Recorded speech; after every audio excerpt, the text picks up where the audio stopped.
unfinished business in the Everest, of course. The very first Everest, he ran second with Vega Magic, and he is hoping to win it with this Hong Kong superstar, Ka Ying Rising. He heads to Australia on Sunday. He's been in quarantine. He looks like he's ticking over beautifully. And of course, his first up win was good, very good, what you wanted to see. But he is now going to be taking on the big boys and girls in the $20 million Everest. Yes, and he has to travel over here, which some horses, as you know, Lizzie, very well, that they just seem to either thrive or they don't. But look, he seems like a real professional type of horse. So the times that he's running is what's making him the absolute best in the world on times, and he's doing it just so comfortably. So this is his trek to the Everest. Of course, then he lands, he arrives at Canterbury, he'll complete his 2 weeks quarantine there, and then he will go to the trials, and we'll see what he's made of when we get to the big dance in the Everest. 28 days until the Everest, and that magnificent trophy is going to be in someone's hands. Of course, there is a lot of horses that are very exciting going forward, and none other, Emma, than Lady Shenandoah, who looks as though she has got a terrific chance in an Everest, the way that she is trekking along. Oh, especially that first up effort over the 1,000 metres where she was narrowly pipped by Headwall. She's been trained specifically as a sprinter for this preparation. I think this is a really astute buy here, so to speak, for Fairway Thoroughbreds. Of course, they would have put in Sunshine in Paris if she were still racing, but she has unfortunately been retired. Katie Newgate, GPI, they earlier in the week opted to go with Overpass, and I can understand why. In the Sydney Stakes last year on that same very day, he ran a faster time winning that than Bella Nipotina did in the Everest. Yeah, he did. That's exactly right. And look, he's such a genuine, honest horse, and he'll always run well. He's just puts himself in the spot, and he's a little nugget. If it was in Perth, I'd nearly say it was unbeatable. But he loves his trip over there to Western Australia. But he is certainly going to make his presence felt in this race. But look at it, it's just shaping up to be a beauty, isn't it? To me, I just see speed. Private Harry speed, Ka Ying Rising speed. Then I see, of course, Overpass speed. So does that set it up for these back markers like Jimmy Star, Briasa, who sits off the pace, and Jolie Star? So much to play out in the coming weeks. And of course, Briasa, we get to see him first up today. He's a TJ Smith winner, and that's him going past Overpass. Yeah, so Briasa, this is going to be a great contest today, of course, in the shorts, up against the likes of Jolie Star as well, who's already been locked in for Chris Waller's slot. They move very quickly there and then let Lady Shenandoah go to Fairway Thoroughbreds. The bidding was hot. 5 separate bids for Lady Shenandoah to fill someone's slot. And then, of course, Private Harry. He's undefeated. I think sometimes we forget that. He's 5 from 5. He's a Group 1 winner at his 5th ever start, and that was in the Galaxy. So he's going to have to step up a notch, but hearing from Nathan Doyle, he has continued to grow and furnish. You mentioned this beautiful trophy, Lizzie. Well, today it is on course here at Royal Randwick for punters to come and see, alongside the trophies for the Golden Eagle and also the King Charles III, one of my favourite trophies in world racing. All right, let's get into the internationals this week, confirmed by the ATC to be jetting down to Sydney. We've already referenced Ka Ying Rising. Lizzie, let's talk about Lake Forest. Last year's winner of the Golden Eagle comes here for William Haggis to contest the King Charles III. Yeah, he's going along really nicely in the UK, so he's definitely going to be hitting this race at the right time. Of course, there's a number of horses that I wanted to highlight. Seagulls 11 was a horse that won at Goodwood. He's a really interesting conveyance. Hugo Palmer trains him, and he is heading towards a Golden Eagle as well. But there's a number of horses that we'll be looking forward to seeing how they step out. I mean, Ka Ying Rising is a really the sort of flagship horse, but other than that, we need to do a lot of form with these internationals, because they took out the Golden Eagle last year, and each one of their horses had run very well. The big thing there is William Haggis, the 3 runners, which is just amazing. I mean, he's raided our riches in autumn and spring before. He'll be looking to do it again this time around. So Pride of Jenny, she's back. This jump out at Cranbourne on Monday was something to behold, and Katie will see her first up into the Fian next Friday night. Yes, she is back, and she's doing what Pride of Jenny does, and she's leading and winning by a long way. So hopefully she's back in a big way. Can't wait to see her back at the races, and still to come on the menu. Of course, the two big Group 1s here at Caulfield, the Underwood Stakes, the Sir Rupert Clarke Stakes, and the 7 stakes up there at Randwick, over for $1 million from Fangirl. We're going to see her back, hopefully bouncing back to form. Oh, she's just a beautiful mare, as we all know, and cannot wait to see her back today. You have been able to make ground today already in the first 3 races that we've seen, which is good news, especially in the first event on the program, which was the Midway. So we've got stakes racing across 2 programs today here at Caulfield and also at Royal Randwick for our WA viewers. If you'd like to continue watching the great racing on offer on the screens of 7 today, just simply switch now to 7.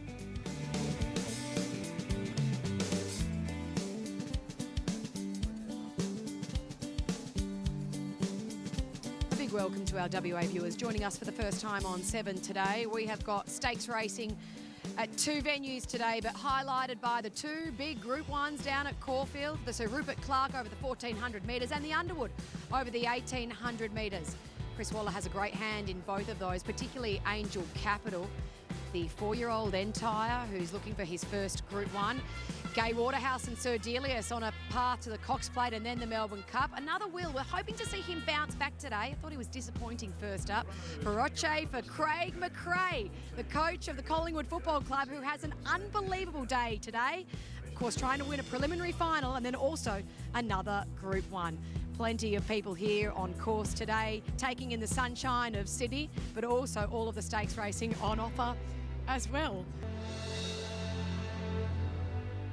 What does spring mean to me? Well, it means the best horses, the best of our breeds, on the best tracks, the trainers and their strategies, jockeys and their tactics, all coming together to put on the best show. We're off and racing to the massive roar of the crowd. My fondest memory of spring as a young kid was 1996 when Saintly won the Melbourne Cup, fresh off his win in the Cox Plate. Cummings and Beekman. Cummings going for 10 and he's got it. Winning a major race during the spring in Melbourne or Sydney means a really high level of satisfaction and sometimes a bit of relief because you know how much has to go right on the day to get the victory. Animo holding on, Animo. This time for the big A. The Epsom handicap is Hartnell winning with top weight in 2018 and setting a track record over a mile. Hartnell, Dargino, stride for stride. They hit it, photo. The Caulfield Guineas is a great test of precocity for a young colt, and that's why it's become a stallion-making race. Animo the stronger. Animo won the Guineas. Racing in the Caulfield Cup. The Caulfield Cup is now a really international race with plenty of speed over 2,400 metres. Duke descends to Harry Copping. This is your moment. The Everest is a fast race. It's like the Sprinters Cox Plate. Bella Nipotina wins the Everest. The Cox Plate is class. This is the race that brings the best horse to the fore, and that's why it's my favourite race. And James McDonald, a century of the very best. The Sistina by 7 lengths. Golden Eagle is quickly becoming one of Sydney's shiniest new races. This is a race that's full of depth and has been a real draw card race. Lake Forest bursting home on the rails. Lake Forest. There's always so many questions leading into the spring, and they're about to be answered before our very eyes.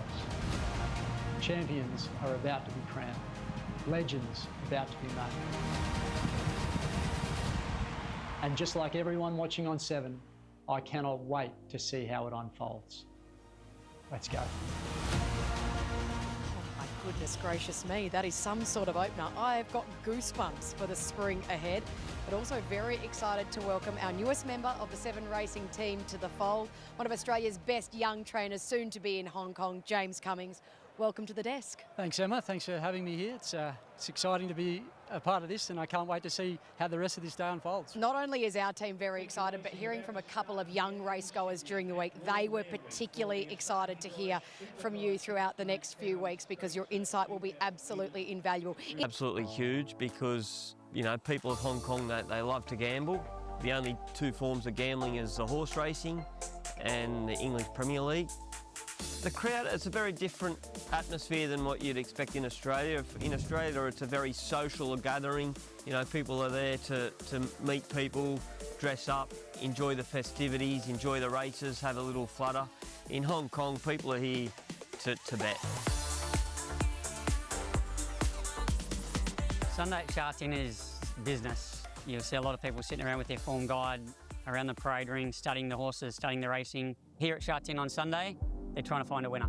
But it's Kaying rising well clear. It's an easy trick to base camp now to climb Everest. It's this great fandom and this tribalness which has come along with a horse like Kaying Rising. They really latch on to the champions. Saw it with Golden 60, saw it with Silent Witness. But this fella, it's almost a little bit different because it's global. They know he's going overseas. The Hong Kongers have latched onto him and they know he's going to fly the flag. They get behind their big horses and they're very parochial. So when our good horses travel overseas, like Romantic Warrior has recently, the whole city gets behind the horse when it travels. Hong Kong always wants to be on the international stage. They put on those massive international races, and to showcase their horses overseas means a lot to Hong Kong and the Hong Kong racing fans. I think they'll be very proud to have a horse that could have won the richest turf race in the world. Everyone will be watching. There'll be no one in Hong Kong that's not watching. And I had to book my flight early to make sure I was going to get a ticket and get a seat on the plane. I didn't want to miss out because there are going to be a lot of people from Hong Kong that are going to go down and support him in person, as well as all his followers and his fans from down there in Australia. The world's best sprinter, Kaying rising. So everyone in Hong Kong is just going to be all eyes on Kaying Rising. They love their racing, and that's going to be your home as of next year. It's going to be a big afternoon at the G, and it'll be all live and free right here on 7 as we flash back to the 2010 Underwood Stakes. So you think winning for Bart Cummings, one of your absolute favourites, I imagine. James, what a horse he was, and also a stallion as well. Yeah, Zavit led that race. He sat in the 1-1. He just controlled it, and he'd had the autumn off. Won the Mimsy first up and straight to the Underwood, just too good. Let's go down to Lizzie now. She is with the favourite for the Underwood Stakes in Sir Delius for Gay Waterhouse and Adrian Bott. Come down to the stalls to have a look at our current favourite for the Underwood Stakes in Sir Delius. And the last time I saw this guy was when he stepped out at Doomben, and he was pretty impressive on that occasion. He ran super last time out at Royal Randwick, and he's our current favourite at the moment. He is a very, very athletic looking horse. He's still a stallion, so I've been a bit cautious, but I think he doesn't quite know it. All I know what he does love is he loves the camera. I might even get him to do the next interview. How are you? It's good. In the last 11 years, the Sir Rupert Clarke Stakes has provided 4 jockeys with their first Group 1. Can you do it today on Zoroastro? Fingers crossed. Yeah, I think he's a great chance. Tell us how you think in your head that the race is going to play out. You know, we sort of know how he rolls up to 1400. He should be able to jump and just land in front quite easily. He loves it when he is in front. He feels like, to me, he's a horse that always runs better when he's in front. He seems to get a lot of confidence out of that, and he always gives a really nice kick if you can keep him on the bridle as long as we can. Then I'm sure he's going to be awfully hard to run down. And you and him had the run here first at Caulfield. How did you find the track? I found it good. Obviously, it's always a little bit different going back the other way, but I feel like as soon as the gates open, you sort of you switch on and it feels the same, really. So I'm glad we've both had a lap around this track already, so we can only be better for that and go into it a little bit more confidently. Well, we're all going to be cheering for you hard, so good luck. Thank you. She's an absolute star, is Ange Jones, and she keeps that ride on board Zoroastro for Tony Gollan all throughout the spring. So Delius in the Underwood Stakes, it's going to be hard to beat. Buckaroo looking for back-to-back victories in this Group 1. And of course the owners have already had a big win at Randwick here with Birdman. And then Desert Lightning. She's a mare who's found some form of late after winning last start at Moonee Valley. James, can I pick your brain about Zardozi? She was over an unsuitable trip at the Valley, 1,500 metres first up into her preparation. Can she win second up? It's been a long time in between victories for her, but she is a mare with plenty of quality. Yeah, she is a mare with quality, and she's not overly big. In fact, small things come in, good things come in small packages. And she was 430 kilos on debut. Wow. 440 when she won the VRC Oaks. She was about 455 when she ran fourth in the Melbourne Cup. So she's the type of horse that can probably handle that sort of quick step up to a pressure race.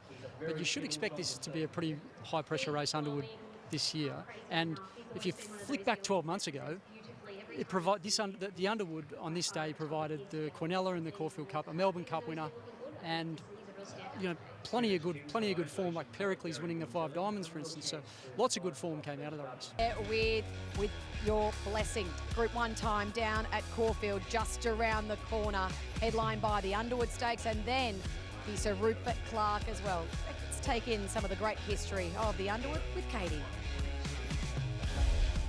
First run in 1924 at the Williamstown Racecourse, the Group 1 Underwood Stakes is now held at Caulfield over the 1800 metres. Since Far Lap 1 in 1931, the Weight for Age race has been won by some of the biggest names in Australian racing.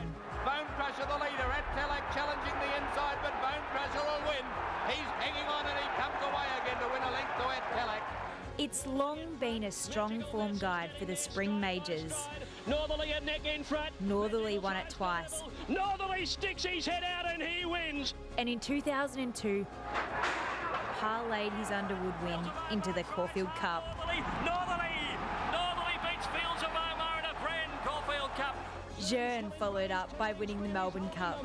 And Jearn's going to win the Melbourne Cup by 2 lengths to Paris Lane. And So You Think made it an Underwood Cox Plate double.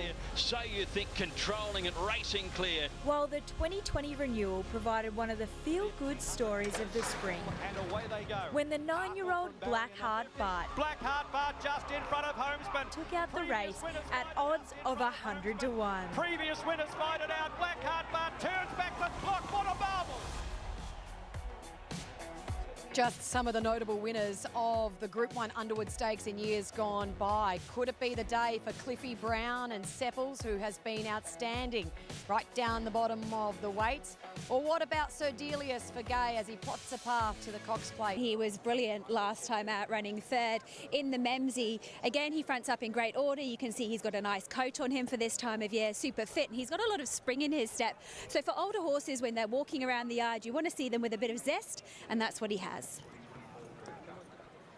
He sure does have a lot of zest there, the way that he's parading. He looks great as we get to one 7-year-old to a 9-year-old here in Smoke and Romans. Look, this guy's been going really well. I thought he was super behind Revelare, who has since come out, franked that form last week, winning at Flemington. He goes forward. He's drawn a good barrier, so he's going to get a very economical run. No doubt, Lizzie, he will be in the finish. Desert Lightning is interesting, isn't he? Because everyone's sort of etching towards Moira at the moment in the market, but Desert Lightning was able to beat Moira last time out. He's drawn softly. He's in great form. He's got a lot of fitness on his side, and you would envisage that he's going to be able to get a good run in transit. Casino 17 is at the double figure odds. You can see he ran over the 2,040 metres last time out. Look, he's probably a little bit outclassed in a race like this. I would say this is a stepping stone moving forward, remembering that a Melbourne Cup and a Caulfield Cup winner came out of this very race. That's right. Look, he's been around, hasn't he? He's had plenty of starts. At Land Legend, he's just building too. He ran well in the Chelmsford behind Lindemann. He sat right back there. No doubt he's on a Cups path as well. He's drawn an awkward barrier, so I'd say Mickey D will be heading back from there. He looks well presented. Middle Earth's on his toes. He looks really good in the yard. He's drawn barrier 1. I thought his run was really well. He first up behind Revelare, where he really worked to the line really nicely. He looked like he had good improvement in him too. So yeah, he's certainly excited to be back. He is very fresh and about. He's been kicking up the whole time he's been in the yard. And again, this might be what they are using moving forward for races like the Caulfield and Melbourne Cup. Golden Path, he's super relaxed. Another one at double figure odds, but a nice winner at Flemington last time out. Yeah, the blinkers came off last week, and he chased home Globe, who set a really fast pace. So he's on the back up. I really thought he won really well, but obviously this is a big jump up for him, heading from a handicap race to a Group 1. Sir Delius, well, this is one of our favourites. He's just been so impressive. Of course, he was narrowly beaten in the Chelmsford first up and Lindemann, but he's just been so impressive. Craig Williams takes over the reins here. Timmy Clark's been riding him, but he'll give him every chance. Lizzie, how does Mora look?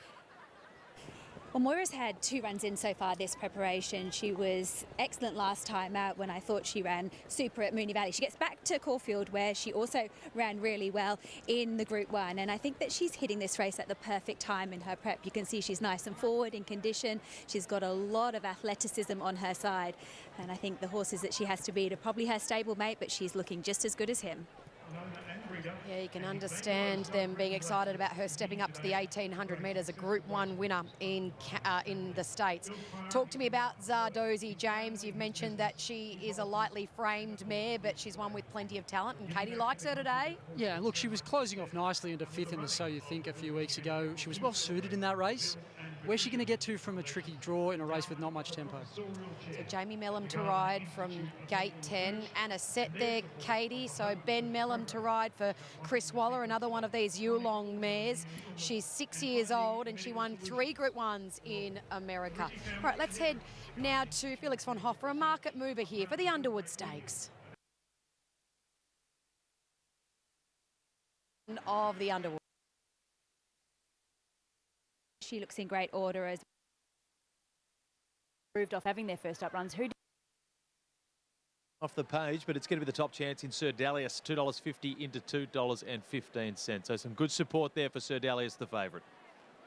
Well, a lot of these horses, Lizzie, looked outstanding in the yard, and a lot of them have had runs, and they've looked like they've improved off having their first up runs. Who did you land on for pick of the yard? I think that that's a really good point, that it's very hard, especially when we get to these Group 1 races. They're all getting to their peak and they're looking fantastic, but I was very impressed by Buckaroo. He looks so as though he's got a lot of vitality, which is really important for a horse like him. So Delius, interestingly, he was very relaxed and switched off, which is a really good sign moving forward. Moira, she looks in great order as well. And if I was to pop anything else in, the horse that I think is coming along really nicely and for a future reference is Land Legend. He looked in great shape. So there's a few to play around with, but Buckaroo goes on top from the yard.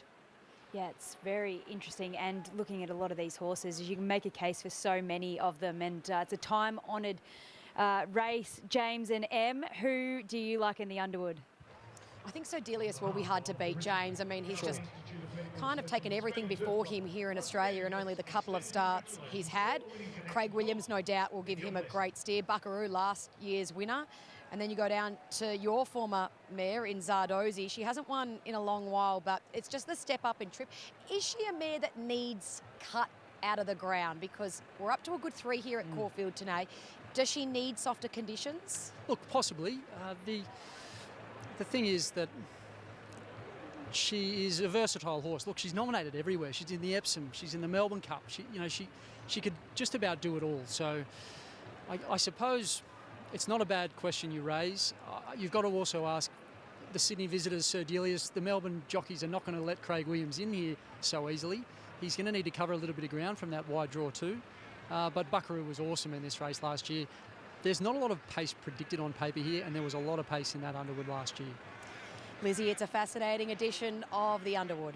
It certainly is. 7 individual Group 1 winners in the field. And of course, we saw the Caulfield and Melbourne Cup winners come out of this very race last year. Nearly all locked and loaded. Land Legend just about to walk up, the Metrop winner. Here we go. Matty Hill for his call of this year's edition of the Underwood Stakes. Time-honoured race. The field set to go. Race over 1,800 metres. Buckaroo is edgy in a middle stall. Golden Path standing next door.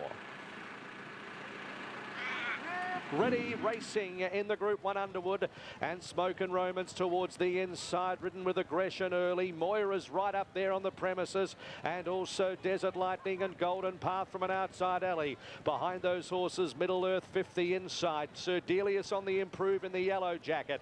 Anisetta's next at the 1,400 metres from Zardozi, Buckaroo, Casino 17, and 3 further back to the stale Land Legend at the end of the field. Smoke and Romans is the leader as they top the hill. 1,200 1,200 metres to go with Golden Path sitting outside of it.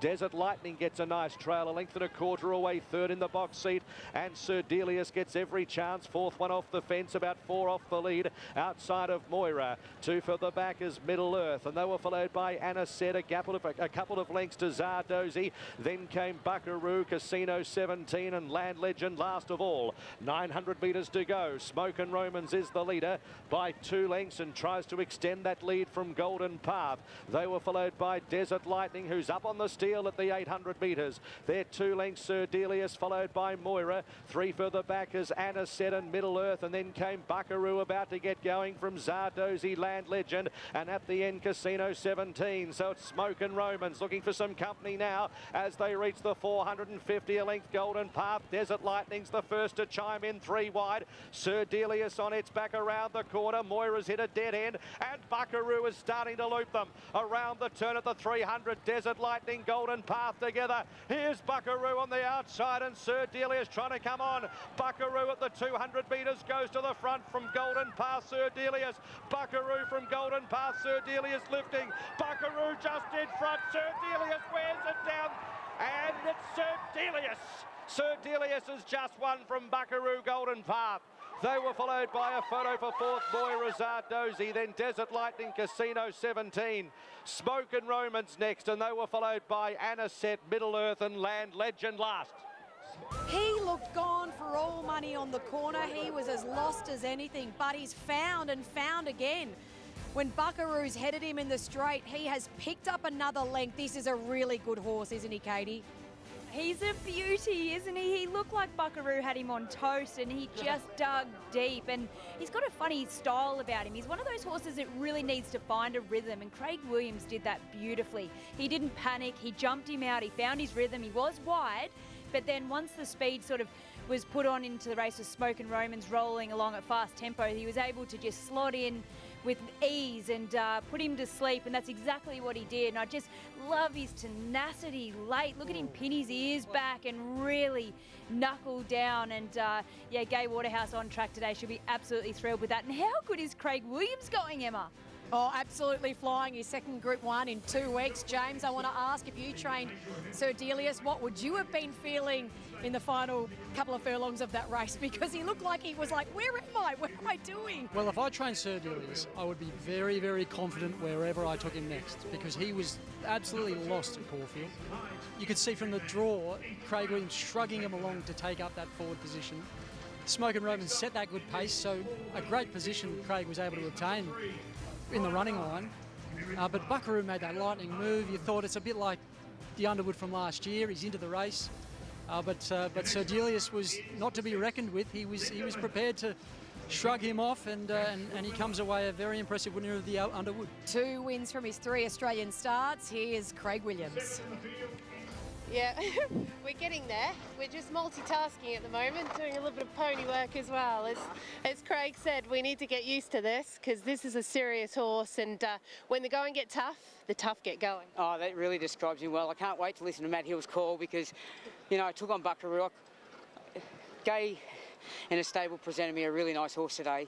The exciting part is that he's got so much upside from today. I love the discussion we had pre-race, and you know, we let him be a really good horse. He gave me a lovely run from an awkward draw. When the chips were down, he had to be tough. It's his first way going left-handed when I did all these replays in France as well, and even on really firm ground. All his early form when they purchased him was on, you know, French, soft and heavy, but he's just such a weapon. And when Blake come past with, oh no, and I just keep urging him, and I always said he reminds me of Dunedin.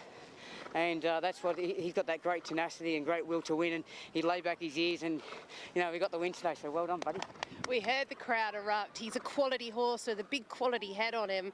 It must be such a thrill to get that done, and with bigger targets in mind now. Yeah, it's really exciting. You know, he goes home, and Gay will look after him really well, but he's a really exciting horse going forward. And you know, Sir Olin Glenn, he's put so much into racing, and you don't get knighted without doing some great philanthropy work. I said that correctly.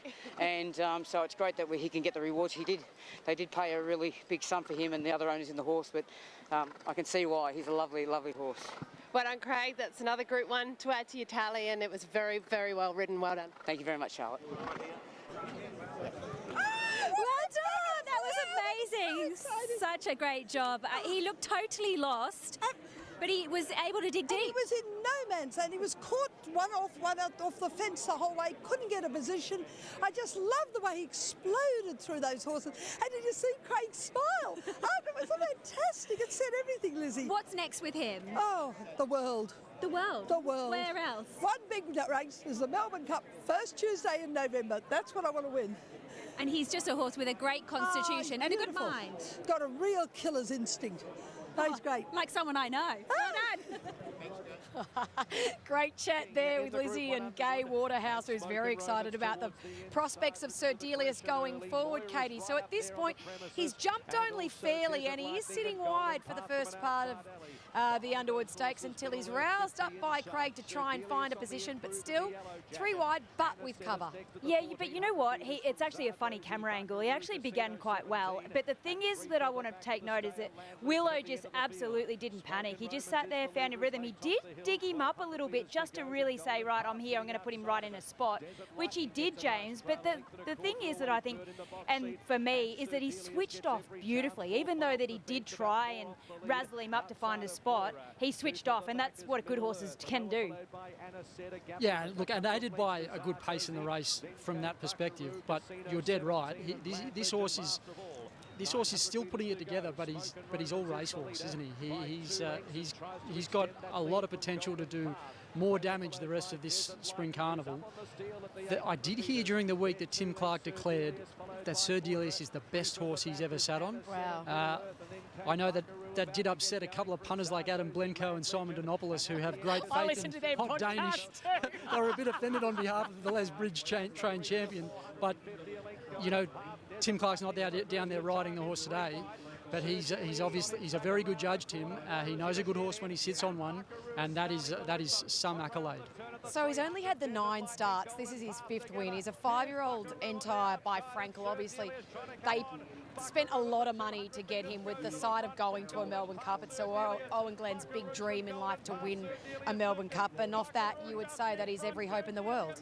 He's got to be. Look, he's by Frankel's the best sire in the world. He's a European import. He's been well looked after, sparingly raced.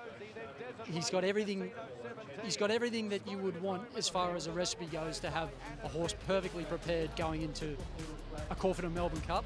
And outside of raiders that we've talked about earlier, like Al Ripper, he's the one. He's a worthy Melbourne Cup favourite, that horse. Yeah, and no doubt we will check in with Brad Gray in a short period of time, but he will have certainly firmed in the market for his next couple of outings. Adrian Bott mentioned that he would head to a Cox Plate instead of a Caulfield Cup, and then beyond that on to the Melbourne Cup on the first Tuesday of November. Of course, Gay Waterhouse, a big winner of that race many years ago with Fioronte, and she wants to do it again. And who says she can't with this guy? Buckaroo, very brave in defeat. Those were the 2 that you want to be taking out of the Underwood going forward. Golden Paths run a big race in a Group 1, but it's all about Sir Delius, Craig Williams, Gay Waterhouse and Adrian Bott in front of a big crowd at Caulfield. Our next feature here at Royal Randwick is the $1 Million 7 Stakes, a brief but quite nice history.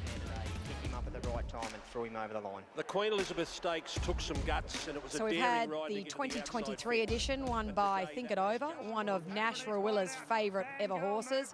And then Fangirl winning it last year in customary style. She's very one-dimensional. You got to ride her out the back and let her rattle home in her own kind of way.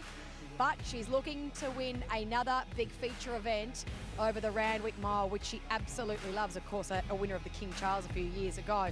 Lindemann, Kovalika, Militarised, Cadavar and Fangirl. Chris Waller's runners in this edition of the 7 Stakes. And here is Fangirl for the Ingham family in those famous cerise colours. James, I'll ask you, she's a gorgeous mare. She looks pretty relaxed in the stalls there, Fangirl. She's coming off a disappointing first up run though, isn't she? She found the pace strong in the Memsey. Does she want a little gentler pace and give her the chance to show her turn of foot, because we know she's got one? The thing is with her, she has to kind of be left alone. I'm not sure the ride was necessarily perfect for her last start down at Caulfield. I'm not sure she handled that at Flemington. I'm not sure she handled that as well, but also there was a bit more cut out of the ground that day, and we do know that she does need it fairly dry, which she gets here at Royal Randwick today. Yeah, and she dodged the Wink Stakes, didn't she? We had the wettest August on record, so fair enough, she hasn't had an ideal beginning to her preparation, but lots of people, and the market included, think she can really bounce